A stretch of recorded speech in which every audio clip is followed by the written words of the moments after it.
Bonjour à tous et à toutes. Ladies and gentlemen, it's my great honor and pleasure to welcome you this afternoon in Paris for this conference, which is going to take place in English, so that we can use all this material afterwards in the global discussion in Europe about market design reform. Dear colleagues, I have colleagues in this room, and I would really like to welcome regulators from the various European countries, Greece, Slovakia, and a number of others. Dear professors who accepted to dedicate time and energy to this meeting, ladies and gentlemen, thank you for being here. I welcome you in the Maison de la Chimie, chemical house, I suppose we say. This house was inaugurated almost 100 years ago, and this place gives full meaning to the afternoon that we sought to organize. This place was conceived as a scholarly space where academic discoveries were to be questioned and debated. And this event was conceived with the same spirit, to allow the main specialists of the energy sector, American, European, French, to debate and share their thoughts on the reform on the electricity market design. As you know, as we all know, Europe is going through an unprecedented gas supply crisis, which highlights the qualities and shortcomings of our energy markets. Several emergency measures have been adopted through quick action at European level. Several others are in discussion, but it is time now to look at the long term and consider the relevance of reforming the architecture of this market to meet three big challenges: security of supply, affordability, and sustainability. Far from being obvious at the beginning of the year, the majority of EU member states and the European Commission have been defending for a few months now a need to reform our energy markets. To this end, we are all looking forward for the consultation paper of the Commission, due before Christmas, which will help the Commission and the Member States to work with the Council and the Parliament and have a proposal before summer. This reform will be one of the most important evolutions of the European electricity market for more than 20 years. The Commission de Régulation de l'Énergie, the CRE, as a sector regulator, will participate fully in the debate at national level with the European Commission and, of course, within the Board of Regulators and with the European Regulators Agency. But the stakes are so high, the subject is so complex, that it is necessary not to think in isolation and, on the contrary, to open up the debate with all those who have been working on electricity and energy market design. And this is in this spirit that we decided to organize this economic conference with the support of Frédéric Gonand, former member of CRE, professor at University of Paris Dauphine, who will have the opportunity to say a few words later on, and whom I thank cheerfully. I also want to thank all the speakers, academics of the highest level, for their ability, their availability, their willingness to participate physically here, thanks a lot, or at a distance, despite the different time zones for some of you.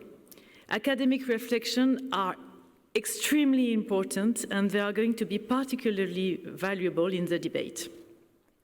Based on all this discussion, CRE will continue to exchange with consumers, suppliers, producers, network operators, government, on the vision that we want to defend.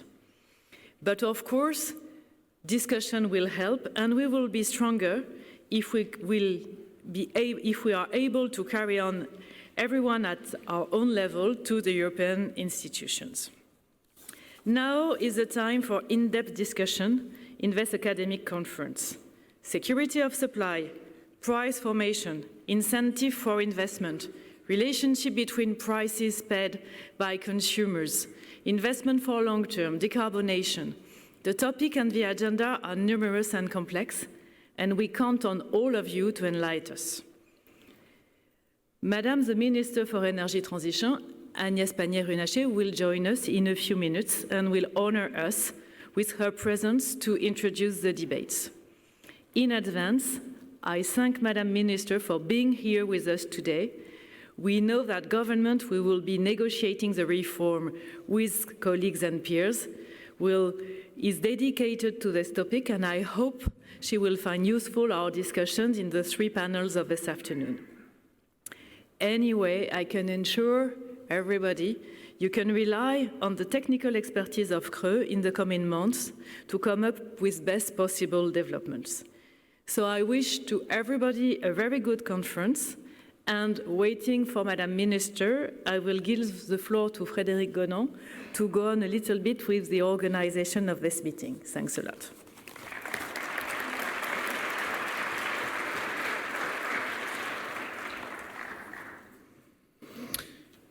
Madame la Présidente, dear Emmanuelle, dear colleagues, ladies and gentlemen, dear friends, I was asked to deliver a few words about the characteristics of this kick-off conference and the work that this academic group will produce in the coming months.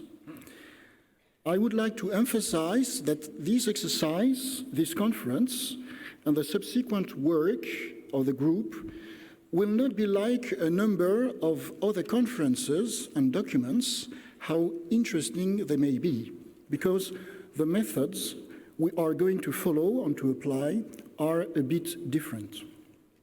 The first important point is that we wish to bring together with the Commission de Régulation de l'Energia a group of high-level academics from different countries. So a group, first of all, because experience shows that we often think better with several people than alone. This is one of the basic methods of scientific research, that of discussions between colleagues. And as a matter of fact, the discussions have already begun behind the screen because the colleagues that logged on just 1 hour ago from the United States or different countries in Europe already began to chat between themselves, so it's a good sign. So it's really the discussions between colleagues which allows to better see the different aspects of the subject of an issue to be studied. So we will be 11 university professors to discuss the short and long-run functioning of the power markets in France and in Europe. Our economic and geographical backgrounds are different, and this is done on purpose. The group gathers American colleagues who woke up very early to attend this conference this afternoon, Paris time. American colleagues, but also European colleagues belonging to different countries with a different way of functioning of the power market. I see this as a source of richness. For none of us will it be a question of applying the rules that work more or less in his or her country to the French or to the European case. Rather, it will be a matter of comparing the different responses that have been made in different countries on subjects that are sometimes very similar. A group of academics, as I said, and in this case, university professors.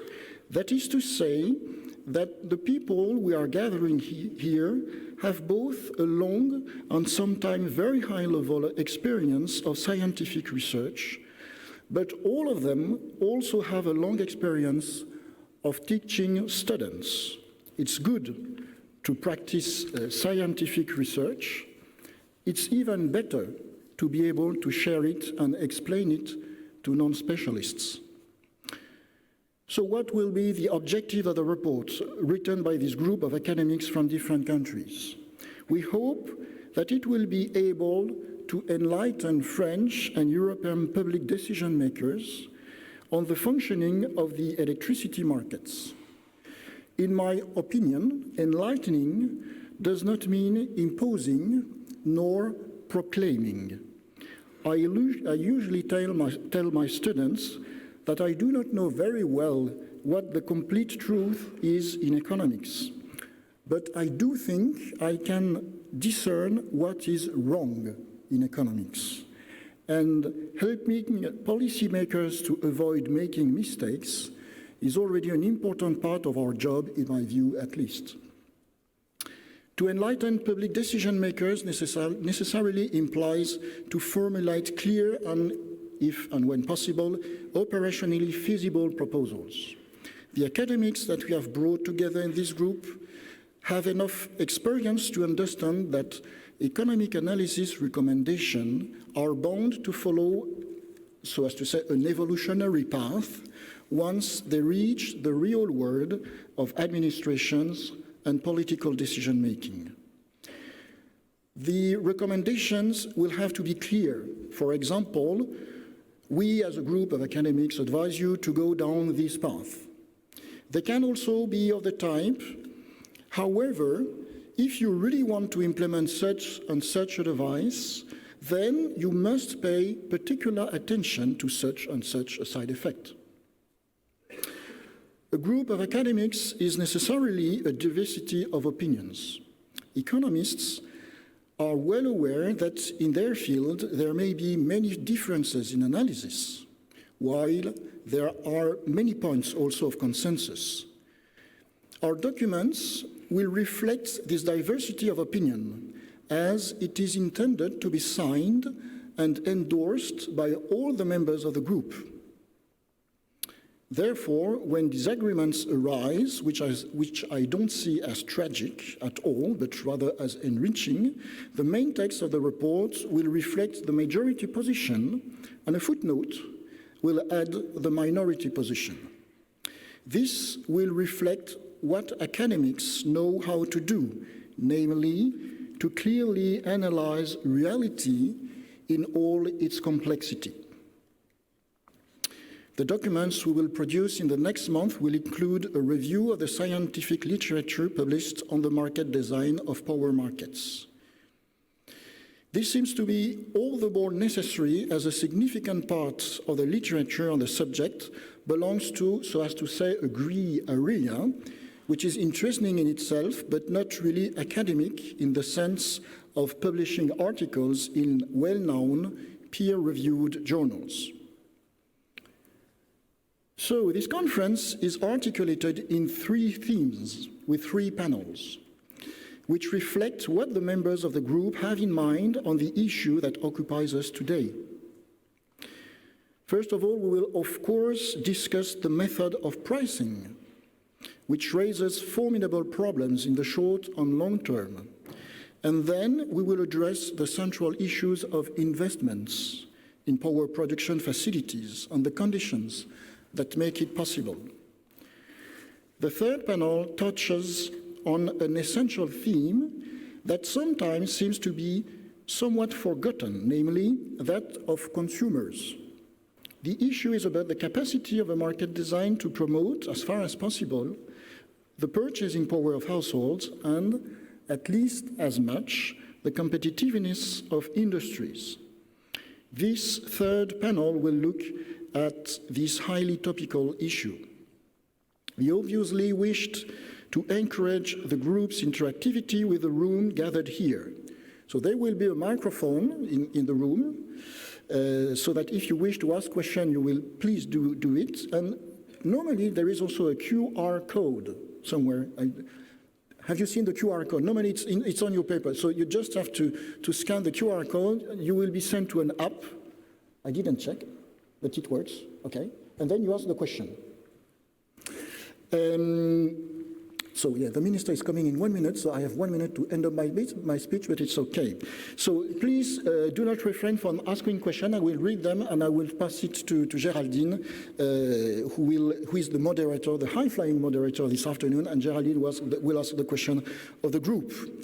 So at the end of this introductory speech, I would like to thank my colleagues for having accepted in person here or online. You will see them appearing in a few minutes. For having accepted to get on board the beautiful boat of this project, which I have no doubt will arrive at a safe harbor despite the rough waters of the power markets in Europe. And above all, I would like to thank the French energy regulator, the Commission de Régulation de l'Energia, and especially President Emmanuelle WARGON, for having trusted us collectively and for having trusted me as coordinator of the group and for launching this original, creative, enthusiasming, and very useful project. Thank you for your attention.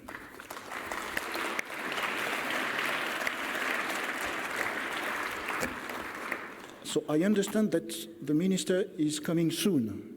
Soon is 1 or 2 minutes? 1. So please wait for 1 minute for us to welcome Agnès PANNIER-RUNACHER, who is the Minister of Energy Transition in France.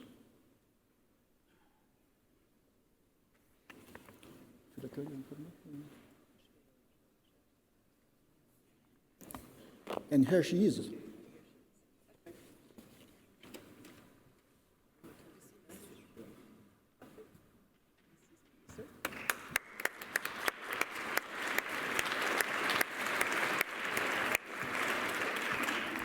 Madame la Ministre, chère Agnès, dear Minister, yes, we're very happy to welcome you on this meeting. We know how busy your schedule is, and so we are all the more thankful that you were able to make it to be here. I know this meeting is important for you, and I hope it will help. So we just finished the introduction, and after your speech, we will go deep dive in the 3 panels, which are supposed to happen this afternoon. So thanks a lot, dear Agnès. Merci beaucoup, Madame la Ministre, chère Agnès PANNIER-RUNACHER.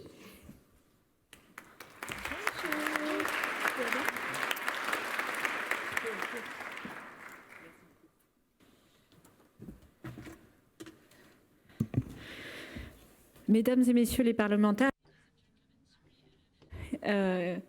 written my speech in French. I didn't know that I was supposed to talk in English, so I hope.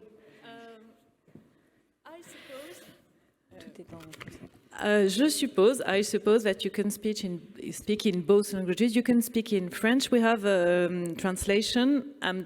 Just need to make sure everybody can grab a cask for translation. So if you wish to speak in French, which is perfectly okay, maybe we need 1 minute for everybody to get a device. Yes. Sorry for that. I would have done it in English, but to just translate it from a French ongoing, it's more difficult for me. Mesdames et Messieurs les parlementaires, Madame la Présidente de la CRE, chère Emmanuelle, Mesdames et Messieurs, tout d'abord, merci de me permettre de... First of all, please accept my thanks for having invited me. We're very busy with the work at the National Assembly and with the European Commission. But I wanted to be with you today because this enables me to talk to you about a very important subject for 2023, the reform on the European framework for electricity. This is a very large project, unprecedented. We're going to create a harmonized framework for the European electric market. And to do that, we need to come back to and review some decisions that were made as far back as 1996. So I'm going to tell you a little bit about our view of the subject. This reform is, of course, part of a specific context, the climate deregulation, droughts, fires, heat waves, late freezing and early springs all show that it's urgent that energy transition is urgent. But this transition will only be possible if we send out the right signals. First of all, to continue developing our energy system, particularly for electricity. So this involves investment, and then for consumers and getting consumers to accept a decarbonated energy use. So we have to review our model and in order to guarantee transition. We who will be developing offshore wind farms if they have no visibility on the market. The energy crisis is also the greatest that we've seen since the 1970s. The price of energy based on Russia's use of gas as a weapon has concrete effects on French consumers, on our competitiveness, and even on our investment ability. The symptoms of this crisis on the electric crisis include volatile pricing and an effect on energy contracts. I know that this is a subject that's of concern for you, but also for the CRE, and this has a large number of French consumers have not yet renewed their energy contracts. They are not able to benefit from regulated prices, and price differences are great among geographic zones. France wants to be decarbonated in 2031, and this historic rise in prices due to fossil energies is problematic. I'm going to talk about two factors. First of all, the market pricing at wholesale level, because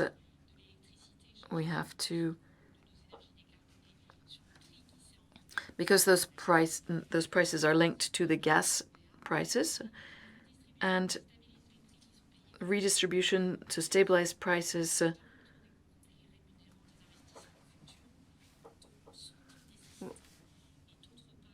we need to stabilize gas prices. We also need stability in the long term. There are also major transformations to come. The pillars of our electric resources have to change. The electric system includes maintenance and electric power plant changes. There are also different laws that are being introduced and pricing developments to protect the French consumers. Our reflection has been focused on production in order to guarantee free choice for producers and also enable French consumers to take advantage of competition on the nuclear market. But we also have to reform this market. This crisis context has led to urgent measures by the French government. For example, price savings that are being passed on to consumers, but these solutions are not the answer to the structural reforms that are necessary. We believe that this question of energy transition is one of the main subjects for 2023, and we will be working very hard on this in the French government, particularly because this corresponds to a demand from the French public.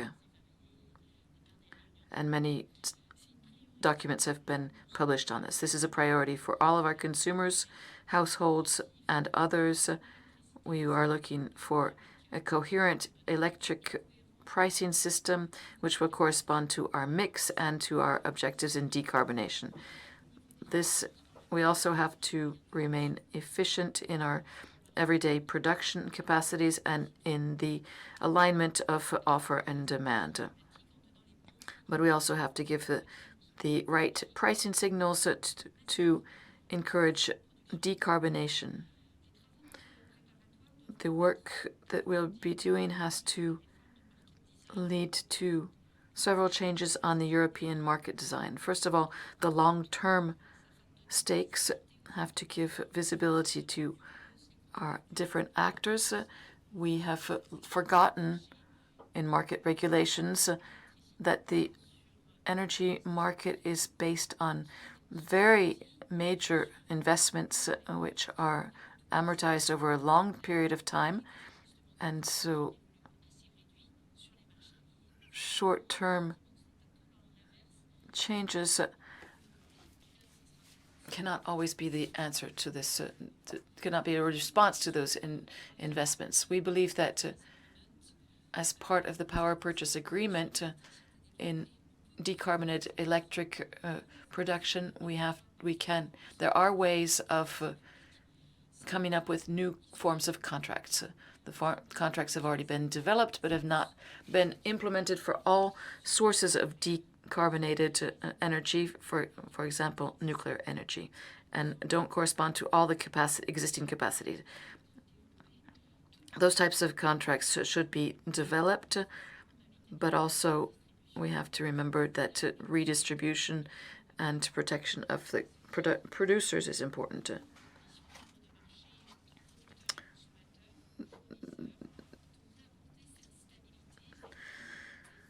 Reworking these contracts will bring us the market stability that we need.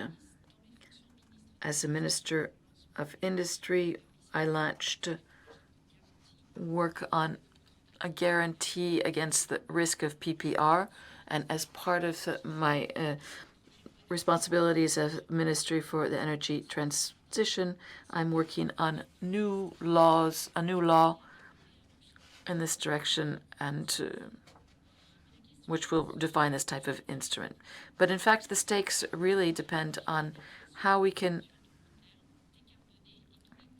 guarantee decarbonated resources in the long term that are very little or not at all dependent on fossil fuels. We also have to come up with a wholesale pricing ceiling system at levels that are similar to today's. This will lead to the third stake, which is that the reform has to be designed keeping the consumers in mind without giving the advantage to the producers and the suppliers. The risk today, there's too much risk in less and too little framework for the markets. Should we make it mandatory for suppliers to provide better guarantees for their consumers?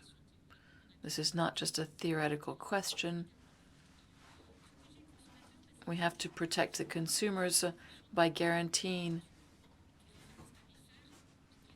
pricing, which will lead to a certain form of security.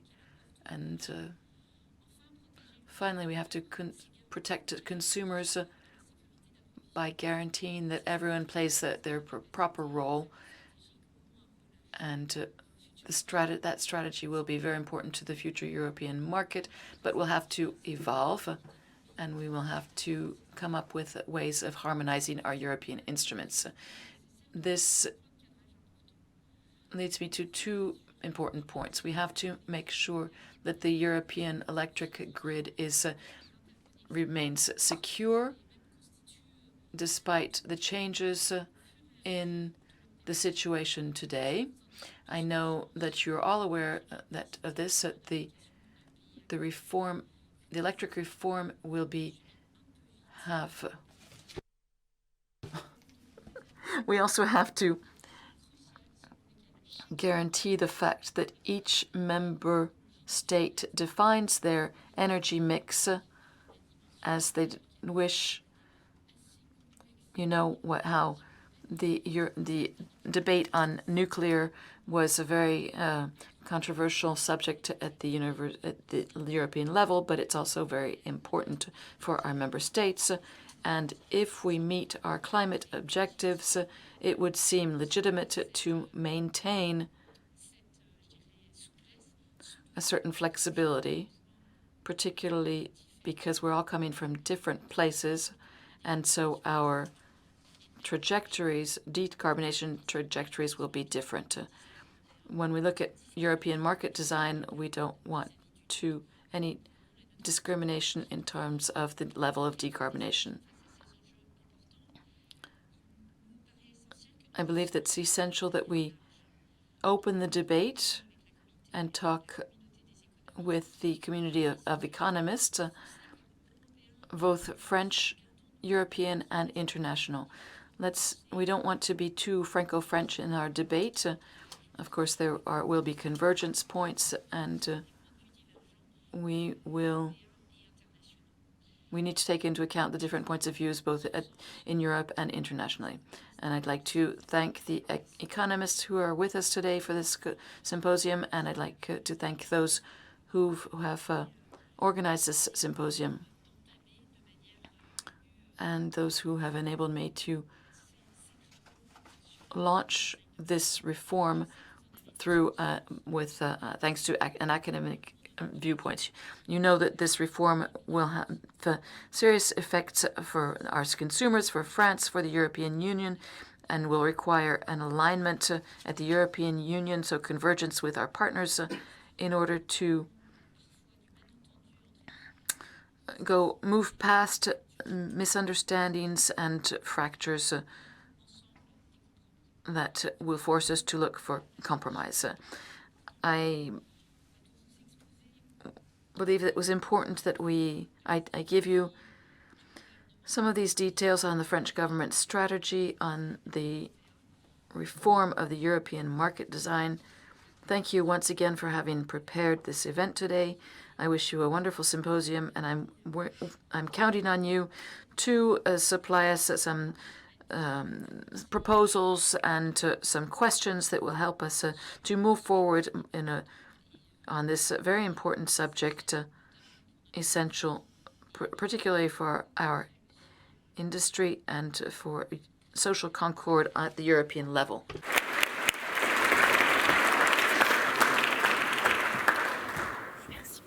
Merci beaucoup, Madame la... Thank you so much, Madam Minister. Thank you so much for this wonderful introduction. Thank you very much for these introductions.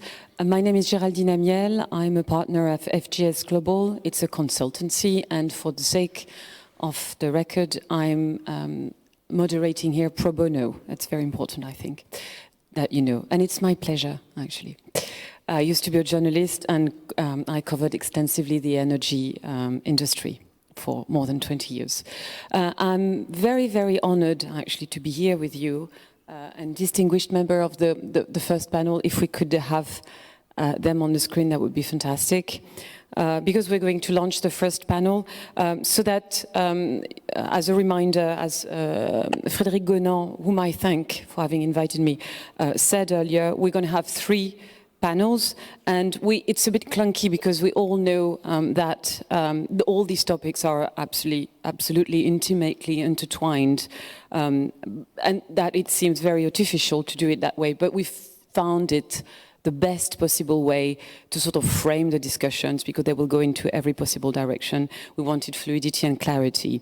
And again, the point of these debates is not to reach any conclusion, but actually to kickstart a dialogue, get ideas from across the Atlantic Ocean, across any seas, across any borders, and to foster the best possible debate, constructive, I mean. So the first panel is about wholesale prices, the second panel will be about investments, and the last panel, last but not least, will be about consumers, because it's about that in the end, right? So with us for the first panel, wholesale prices, we have Professor William Hogan from Harvard Kennedy School. We also have Professor Lucia Visconti from the University of Milano Bicocca. We have Jean-Michel Glachant from the Florence School of Regulation. We have Professor David Newbery from Cambridge University. And last but not least, we have Jacques Percebois from the Montpellier University. So I will actually try to introduce the wholesale pricing debate with saying that there's one large question, which is what is the best wholesale pricing model? And of course, it's vast, it's large, and there's no best way to approach it. Because it suggests many more questions, granular ones, and they are all key into answering the main one. And there are sub-themes to that main question, which is, should we decouple power market from natural gas prices. We all know the current context. What about short-term price setting on the wholesale market? And what about locational marginal pricing? So I would like to kickstart with you, Monsieur Glachant. Thank you very much for being here. Do I see you? Yes. My pleasure. I see you. Bonjour, bonjour. So for 40 years, coupling power and gas prices worked extremely well. Not so much now that geopolitical tremors have sent the gas prices to the roof. And people are wondering if decoupling isn't, in the light of what's happening right now in Ukraine, and isn't such a bad idea. Notably because we know now that our era is going to be rife with geopolitical uncertainties, contrary to the previous period. So what types of containment between the gas crisis and the electricity market would you recommend? Monsieur Glachant, you have the floor. Please, brief answers, like 4 or 5 minutes. Madame la Ministre, Madame la Présidente, Mesdames et Messieurs, Ladies and gentlemen, Madam President, can win when playing by global rules, when playing by internationally agreed rules. Of course, we can change the rules, but together. Now, my answer. How do you want to strictly decouple gas and electricity when gas is used to avoid shortage, to avoid blackout? We need gas, we cannot do without. Our dream is to do without. This dream will come, but not today, not tomorrow. And do not misunderstand what we call the market. It is not the market. It is a daily energy market. The daily energy market is a daily tool which selects what assets for the next 30 minutes are the best at generating for the next 30 minutes demand. It's a very short goal, very short role, but nothing else can do it better. However, something else is the amount of money given by the price of gas to generators not using gas. We need people getting this rent, inframarginal rent, because they have smaller marginal costs, but big fixed costs. So they need to make that extra money, but they can make too much. We call it windfall profits. If you think that these windfall profits are useless, are not benefiting us, are not bringing any new investment we need, we can take back these extraordinary profits by clawback tools within the wholesale market. Is it easy to do? Ask Hogan for California in the year 2000. If you are not able to get them back within the wholesale market, you can try to tax these profits outside the market by profit taxation. What is UK doing these days? Half or 2/3, I do not remember, of these profits are taken back by taxation. But remember that all these tools, all these tricks are emergency tools. They are not curing the crisis. They are making the crisis easier to live. So what we need is to cure the crisis, and we can also have emergency tools. That's what I was willing to tell you this afternoon. Thank you very much, Professor Glachant. By the way, if any of the members of the distinguished members of the panel would like to intervene and bounce back on the questions, please feel free to do so. Just wave at me and feel free to do so. Another point, and that would be my question to Madame Visconti, is markets are crucial in short-term price setting. And we talk about the market forces. It seems important, though, to understand the role and their functioning. And what can't we do? Why can't we do without them? And what must we understand about their role? Should they be allowed to work freely? Should we cap the wholesale power prices? By all means. Okay. Good afternoon, ladies and gentlemen. It's a pleasure for me to be here and share with this very influential audience of policymakers, colleagues, and professionals my personal evaluation.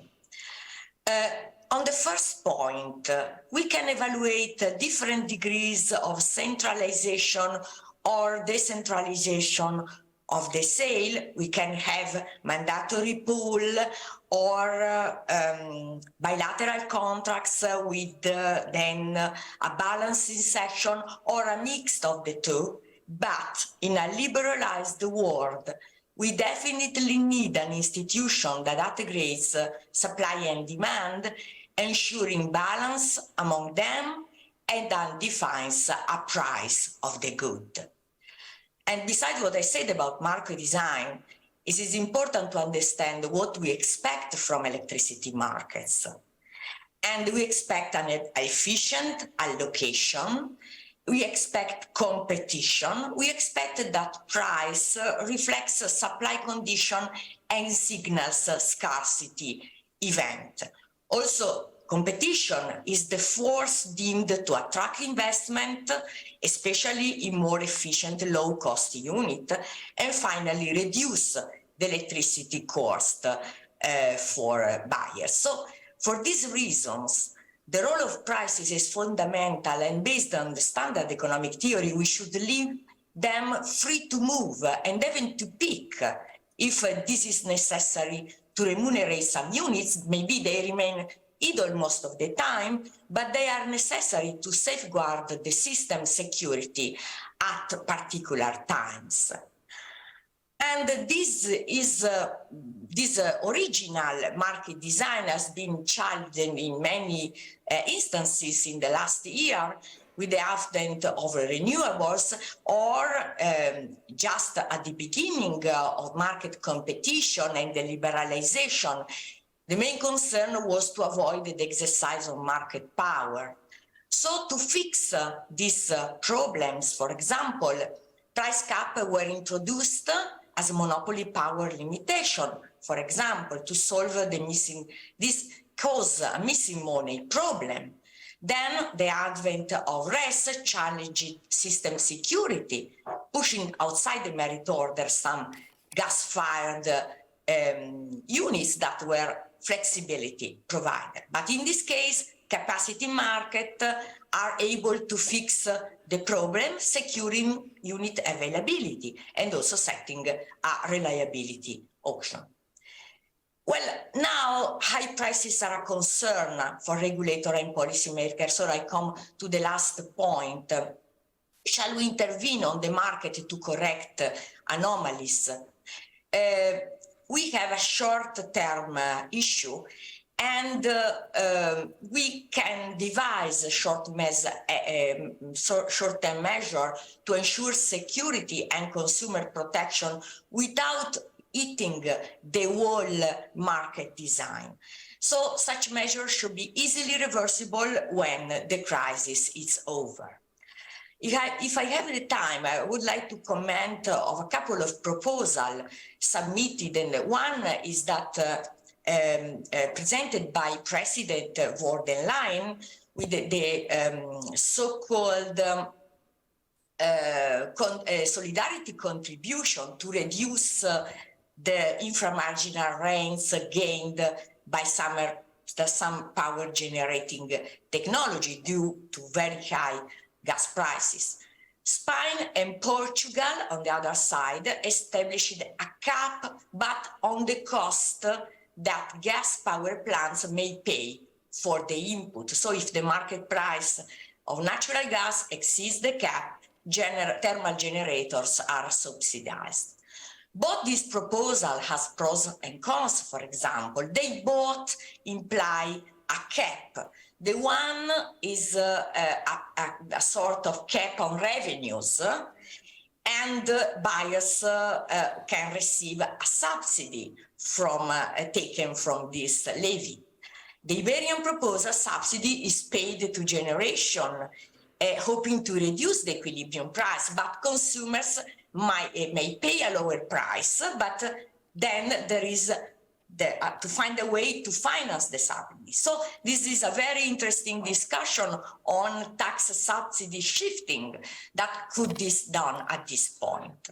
Well, I believe that the President von der Leyen proposal maybe works the best, but we have to pay attention also to the regulatory burden that it places, because not all renewable nuclear and lignite producers are paid the system marginal price. So we have to understand, to analyze very well what the rents effectively are. Anyway, this measure, it's easy to apply and then to and also it leaves space for future evaluation and provisions to meet the long-term issues. Thank you very much, Professor Visconti. I'll reconcile all these topics. For now, we had decoupling. Now we're talking about choice setting. And once we're done with the four main subtopics, we'll reconcile the questions. And I will ask all the esteemed members of the panel to perhaps bounce back, notably because there are some points that I think are really open for debate. Professor Percebois, your turn now. We talked about short-term price setting. I would like you to talk about the median cost and the marginal cost, because they seem to be key when it comes to setting a ceiling to prices. So why is that so? And it would be great if you could let us know which option regulators should prefer, if any.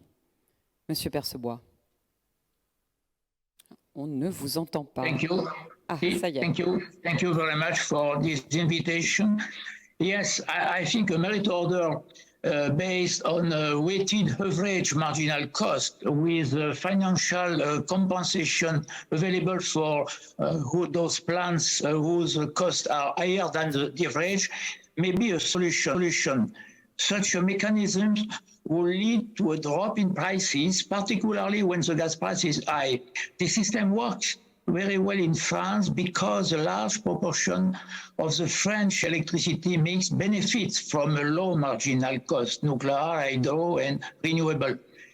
But apart from this solution I have proposed, for instance, in a recent paper, I think that for the short term, for me, the best solution is to subsidize the price of gas to lower the price of electricity.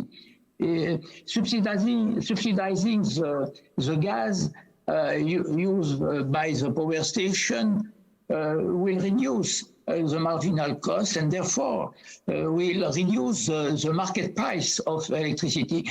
It is a solution adopted in Spain and Portugal, but it's costly, of course, and could lead to a rise in gas consumption. We have observed some perfect effect in Spain as an increase in Spanish electricity export to France, where the market price is higher than in Spain. But for me, for the short term, is the best solution. Another solution, of course, is to tax the excessive runs of the inframarginal power plant to subsidize the consumer. For the long term, my fourth best solution is to set up the single buyer system. The single buyer system mechanism, because it's possible for the operator to sign long-term contract with a producer. The second best solution could be to adopt a dual wholesale market with plant with a high proportion of fixed cost on the one end and plants with a high proportion of variable cost on the other one. In the first case compartment, the price is set on the average production cost, and in the second one, on the variable cost of the marginal plant. The marginal cost of the plants using fossil fuels is today higher than the average cost of nuclear and renewables power plants. The price paid by the consumer will be the average of the two prices, a weighted average. It is necessary to distinguish the short-term solution and the long-term solution from this point of view. Thank you very much, Professor Percebois. We have here in the audience Anna Creti. Please introduce yourself. I think you want to bounce back on what Ms. West said. It will be more or less a general remark with respect to the first intervention. I'm pleased to be here, so at least we are here in person with Andreas, so maybe we will use our privilege to be here and to maybe create a little bit of debate.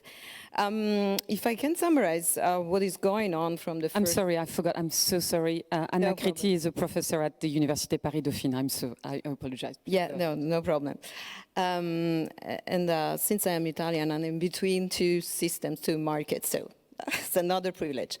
As I was saying, just to give a little bit of summary of these three first interventions, and thank you for summarizing some points. To build a little bit on perspective. So we have started more or less 1 year ago when we were in the middle of what was called the rebound effect after the COVID, understanding that there was something going on in the both the electricity and the gas market. And then things have been proceeding in a very tough way. And now we are at the point of questioning everything. Nevertheless, we have to, as a first reaction to Jean-Michel, it is true that this idea of decoupling comes from the wording used by, Mr. van der Leyen, by saying that we have to make this decoupling. But is there any other market in Europe in which we want to separate the cost of an input from the output pricing? And this is one of the point that we want to make, and this is the specificity of electricity. Electricity is an homogeneous good, but is made by heterogeneous inputs. And coming then directly to what Jacques was saying, this heterogeneity comes with different cost structures. And coming to what also Lucia was saying, we managed so far to have an efficient market, and I think that yesterday or today there was also a publication from the CRE who has made an inquiry of understanding whether the high prices were the result of manipulation or not, and they conclude that it is not the first time that this kind of analysis have been done, that there is no evidence of manipulation. So even if we had high prices, there's no evidence that efficiency has been somehow under threat. So this is the framing in which we are debating, and so I think that it is important also to understand which are the pillars maybe of the contradiction. We want to have low prices, but decoupling or separating the input from the output, and also having something that is going to decarbonize the market. And I think that this was also a long-term challenge of our market. So it was just to make this point for the debate. Thank you very much, Professor Creti. Monsieur Percebois referred to a dual wholesale market, with the wholesale market for renewables and another one for fossil fuels. That would be it's an interesting proposal, I've got to say, and somehow I think Professor Newbery, that you're quite familiar with such a proposal. I would like very much your opinion about that. Well, thank you very much, and greetings from Great Britain, where, first of all, I should say we've been discussing, or the government has been discussing many of these issues over the summer, and you will now find on the website the invitation to consult on the reform of the electricity market arrangements. And by now, I should imagine, and certainly our own responses should also be published, several hundred responses. So there is already a rich set of responses.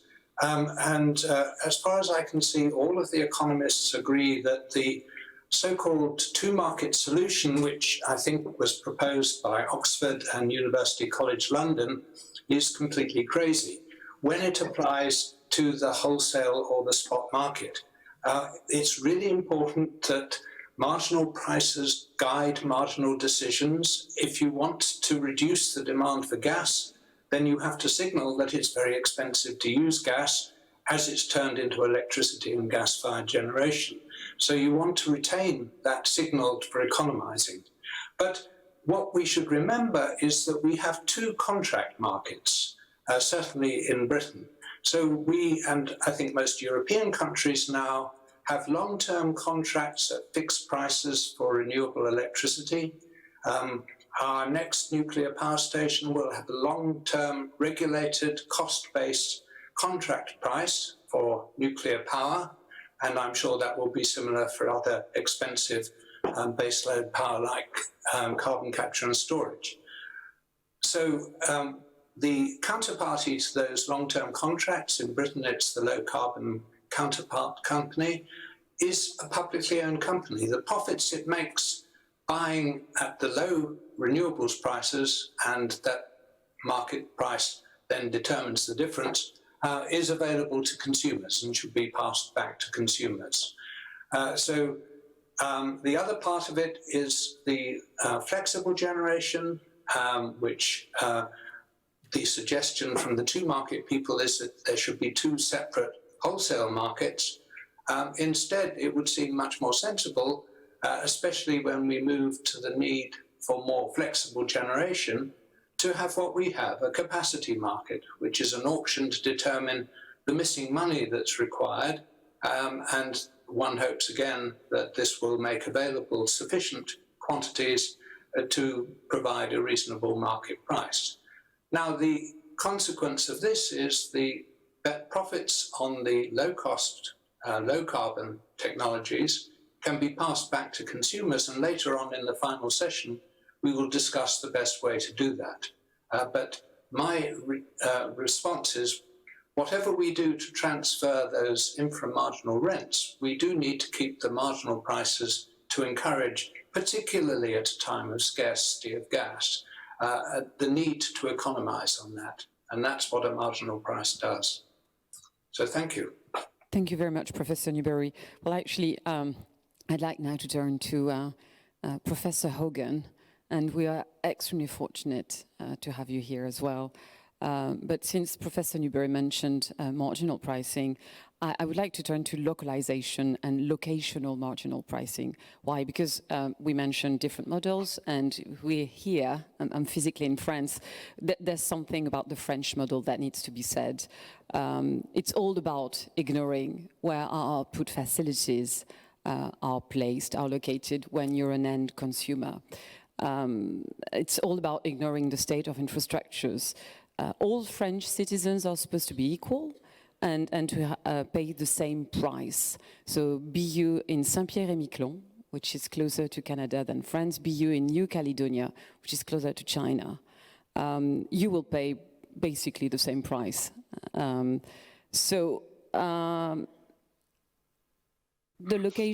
localization and the locational marginal pricing are actually saying something different, that the closer you are to an output facility, the lower the wholesale price and the end price should be. And Mr. Hogan, I would like you to talk to us about that. How bad is the French system in your mind? Well, thank you. I'm speaking from New England, so I would be cautious about evaluating the French system without a much more extensive discussion. But I would like to make some opening remarks that I think come from my perspective and experience in these matters. As we have heard, there are a lot of moving parts here, and we're worried about the current energy crisis, the green agenda with renewables and much more volatile situations and all the other kinds of things. And I can't discuss everything in this first comment, but I would focus on one thing, which is consistent with the wholesale market and market design.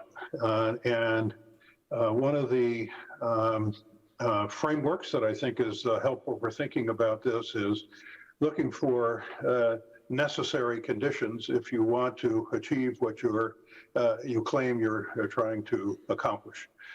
Necessary does not imply sufficient, and they can be different. So some things are necessary but not sufficient. The point I emphasize is that the necessary conditions are necessary.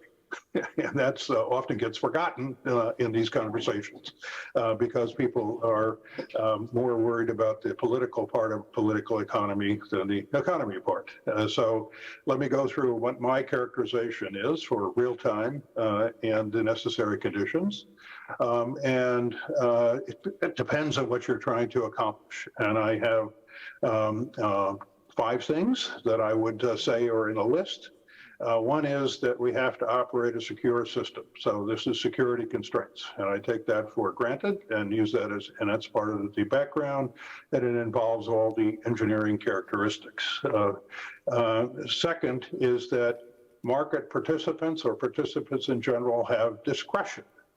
They can choose to produce or consume in terms of their own interests, and they're allowed to exercise that discretion. Third is that we have open access to the common monopoly facility of the transmission grid.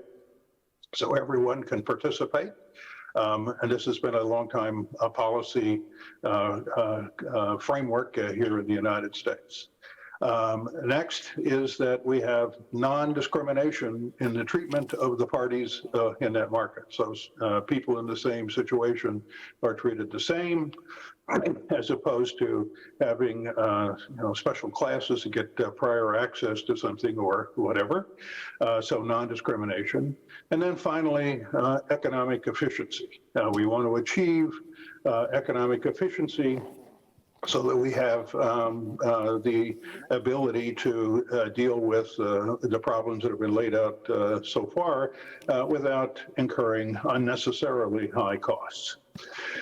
If you take those 5 conditions and you say that's what we're trying to accomplish, then in the real-time market, in the electricity system with the technology we have today, I am prepared to argue there are no more degrees of freedom. So now the necessary conditions dictate the essential characteristic of the real-time market. I won't go into all the details, but the critical parts, it goes under the name here in my writings about bid-based, security-constrained economic dispatch with locational marginal prices. And the locational prices are an important part of that story. And accompanying it are financial transmission rights as we have them here in the United States. To a first approximation, this is the real-time design of the regional transmission organizations across the United States and the developing energy imbalance market. And I would argue that that was a good idea in the early 90s when we first proposed it and started discussing it here in the United States. And it's an even better idea today, given the green agenda and the volatility associated with uncertainty in renewables and all the other things that go along with it. If you don't like that resulting bid-based model with LMP, that's a choice that you can make, which is to not do it. But what that means is you have to give up on one or more of the necessary conditions. And that's what makes them necessary. So if you want to have a different market, you have to think about what it is, the components and the consequences of not meeting those necessary conditions.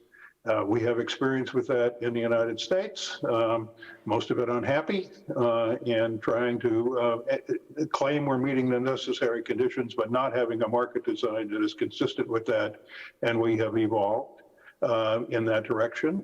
And the evidence that this becomes more important looking forward with the arrival of renewables is because of the developing experience, that's called the energy imbalance market in the western part of the United States, And I can go into the political economy of that if we have time, but the bottom line is, even though they hate the idea, the participants in the Western market are gravitating towards this basic model because they basically have no choice given the trading that goes on and the volatility of renewable supplies. So it's very concrete evidence that it's even more important going forward. And I think there are many other topics, some of which we've already laid out here that we could discuss today, but I don't want us to forget about getting the real time right, because the real time is what those market participants ultimately are looking forward to. And frankly, the real time is the only thing I care about in the end, because that's what matters. The rest of it is mostly forward financial contracts. It has implications, but it is not the same thing as operating the system. Thank you. Thank you so much, Professor Hogan. Professor Newbery, do you think this could be implemented, LMP, in Europe? Well, I think the first thing to recognise, and I completely agree with Bill, is short-term efficiency and getting the right things generating in the right place is clearly very important. And you can do that with balancing markets, and it may be more clunky, or you can do it with locational marginal prices. But the first thing to remember is most countries, I think probably all countries that have LMP also have central dispatch. And we have an energy-only voluntary dispatch market. So there would be a lot of institutional changes needed first. But what I really want to come back to is the importance of location when it comes to the investment decision. Because once a plant has located, it can't move.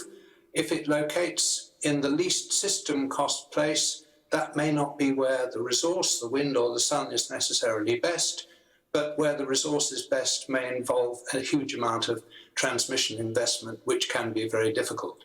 So the critical thing is to give the right location signals for the investment decision. And in Britain, we have a quite sophisticated transmission network use of system annual charge, which gives really quite strong signals. The differentiation across the northwest of Scotland down to London is of the order of 60 euros or 60,000 euros per megawatt per year, and that's roughly twice what we paid in the capacity auction. So it's a very strong investment signal to locate near load and not where a lot of transmission investment is needed. The second part is when people make investment decisions, if you want to lower the cost as much as possible, you make the decision one that doesn't entail a lot of future risk about the prices you're going to face. Now, LMPs are highly volatile, even from 5-minute period to 5-minute period, and certainly hard to predict many years ahead. Whereas a transmission contract, which is locationally specific, could be a long-term contract with the transmission company. And that would do the bulk of the heavy lifting. Everything else, as Bill said, could be insured against with financial transmission rights. But I would stress the importance in a liberalised market of finding ways to coordinate transmission and generation investment. We come from a previous world in which those were considered together and the large plants were located where they could at least cost deliver to the final customers. We're in a completely different world now with numerous small generating utilities. The wind farms, even the quite large ones, are still very small compared to nuclear power stations, and solar panels can be extremely small. So we have to find different ways of making those investments in the right place and concentrating on system cost. So short-term price signals, short-run marginal costs may have little relationship to long-run marginal costs in this context. So I think you need the LMPs eventually for the short-run dispatch. There's less urgency in Europe where the transmission systems are much thicker or stronger and were developed nationwide rather than local area-wide. The benefits, however, as Bill said, with increased renewables and volatility gradually increase to the point where the cost of implementing a complete change in system dispatch and the necessary settlement systems, which in my experience take 3 or 4 years to develop and test so that the money does actually go to the right people, that's something for the future. In the meantime, quite a lot can be done by just improving the transmission price signals. Thank you very much, Frédéric. Allow me to introduce you to Professor Dr. Andreas Löschel, who comes from the Ruhr-Universität Bochum, and you would like to react to what has just been said. Please, you have the floor. Oh, probably.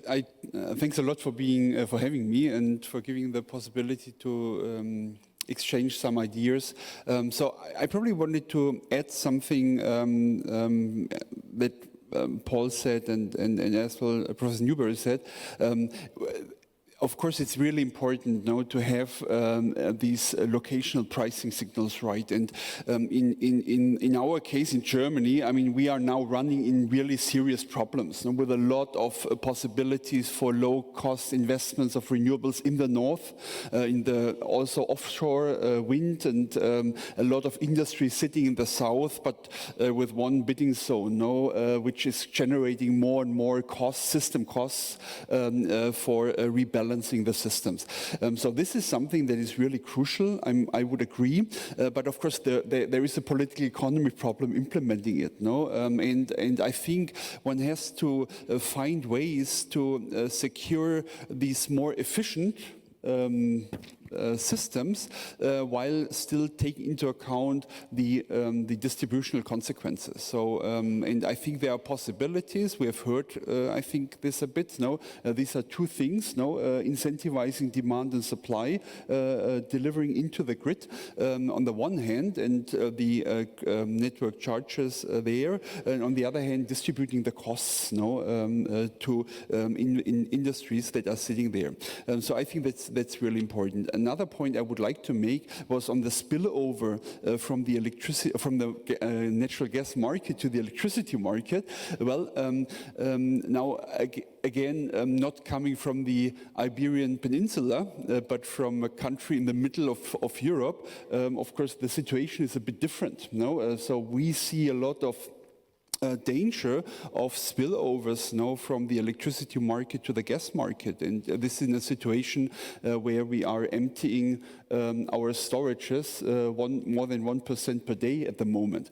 So and we don't know how long this situation is going to stay in this way, and we don't know whether the next winter is a winter that we can cope with. We have read the IAEA analysis, so I would be very, very reluctant to discuss now largely these ideas of subsidizing gas in this situation, because I think that will generate really huge problems in the system, especially of course in the Central Europe, where we are limited in terms of our supply opportunities, and we need these signals on the demand side, and we have to make sure that this is not, let's say, using wholesale markets to solve problems that we have on other places. I mean, we are going to have this discussion later on in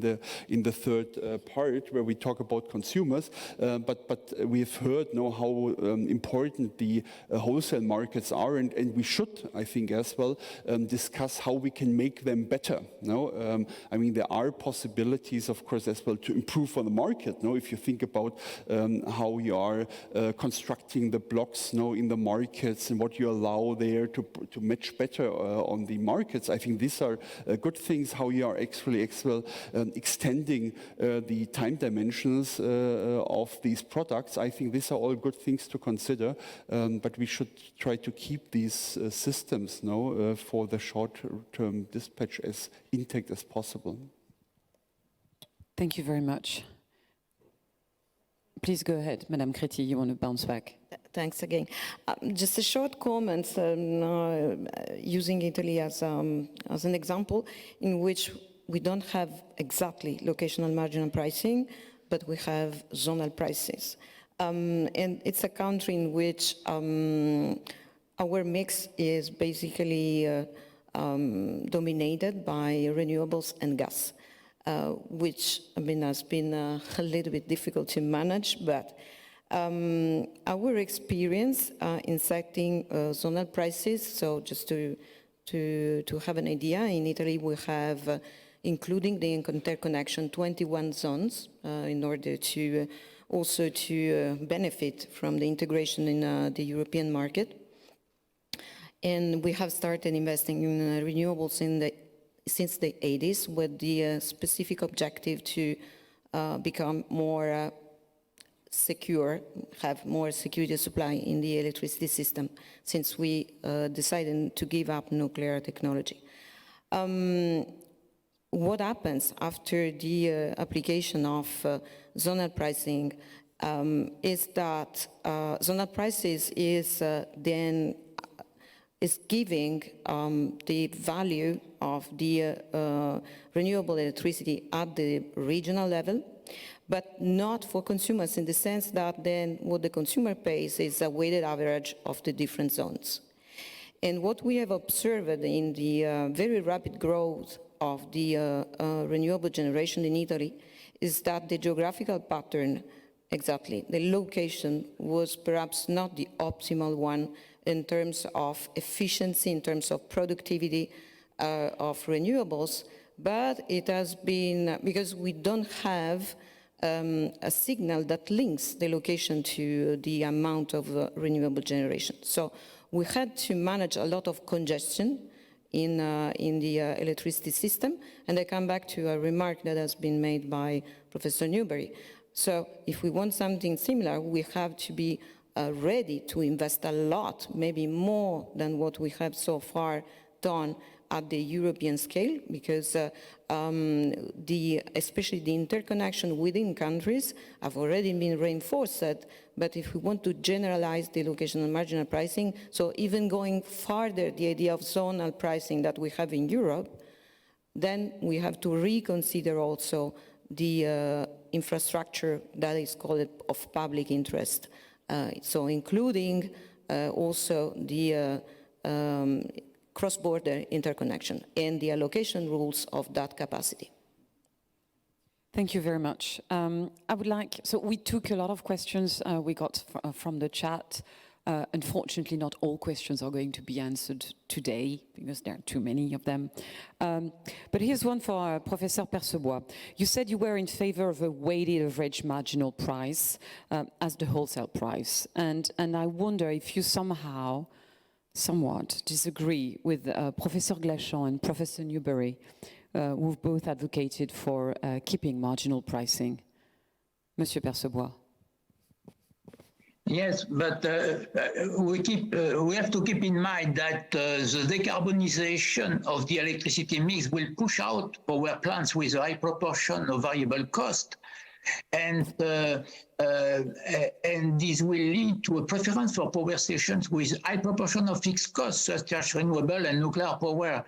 And in a mix where nuclear and renewable are the majority of the power plants, is necessary to take into account that the marginal cost will be very, very low. It's the reason why it is logical that the price of electricity will follow the average cost of this plant. For France, a solution for the short term is, in fact, for me to calculate the average of marginal cost and to give a compensation, financial compensation for gas plants with a marginal cost higher than the average. It's possible for France because the part of such power plants is relatively high. Probably it's difficult to generalize the system for all the European countries. In the same time, we have to take into account the fact that the new system cannot be implemented in France only because of the large interconnection between France and the rest of Europe. Is the reason why it's necessary to find a solution for all the European countries. The Spanish solution was possible because that Spanish solution is to subsidize gas to produce electricity. Is possible because the interconnection between Spain and the rest of Europe are relatively low, but it's not the case for France. Is a solution, but is a solution for France. And with such a solution, you may observe that the price paid by the consumer will be relatively about the same that the part of nuclear and renewable in the mix of the French system, but it's specific for France. I don't agree with the fact that it is necessary to generalize the system to all the Europe, but it works for France. It works for France. Okay, here's another question. This one is for Professors Visconti and Professor Glachant. What about hedging? Because future contracts already exist to hedge about short-term price variability. Professor Visconti, perhaps first, and then Professor Glachant. Well, it depends on the type of the market. Maybe they are not spread equally across different market institutions in Europe. So I strongly believe that hedging and longer-term contracts will be the solution to secure investment on the one side and also low prices for consumers. But we have to invest in this kind of market and set the floor for those markets are well diffused in all European countries, and then they are working properly. Professeur Glachant. Merci beaucoup, Madame Visconti. Okay. Professor Glachant. Thank you so much. Molto grazie, Lucia. I will give my view, which is the following. A big reason to fight existing market design is to say that renewables are cheap and we do not have access to these low costs. That's why in Spain, vulnerable consumers, what we call in France public service, as being detached from any long-term contract and put on the spot retail market, on the spot wholesale market. Why? Because, as Jacques just said, the spot wholesale price on average was declining. So it was a good trick to put all vulnerable consumers on the wholesale spot price. But it works as long as we do not have shocks. But we have shocks of many types. Huh? We have a shock of freezing in Texas. Texas is Algeria. Do you see Algeria freezing? Yes, it does. It's rare, but it does.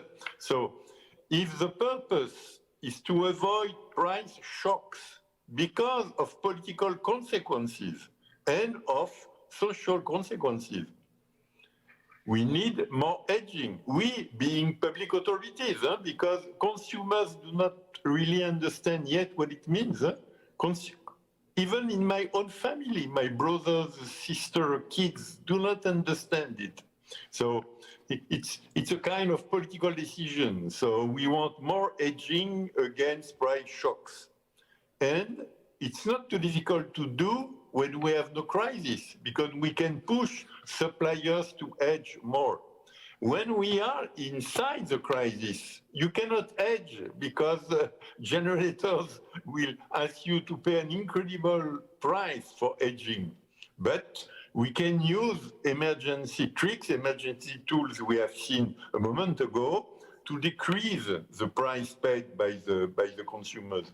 But in the long run, after the crisis, it's not difficult to hedge. And many people have shown it, including David. CFDs, PPAs have very good properties to give let's say, reasonable range of future prices. So we can do, and the more we will have renewables, the less we will use fossil. But the more we will have renewables, the more we will have unexpected weather shocks. So we still have to protect from these unexpected weather shocks in which renewables are not playing this role of protecting. So we are not out of the wood yet, but we have a clear idea of what could happen.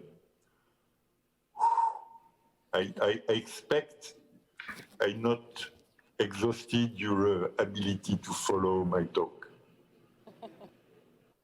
I think it ends really well, the first panel. I had many more questions, but I'm told to my left that we probably would want a short break before we tackle the next panel, which is all about investments. And it's really a big chunk of it because we all know, I mean, this is very important. So 5 minutes of break.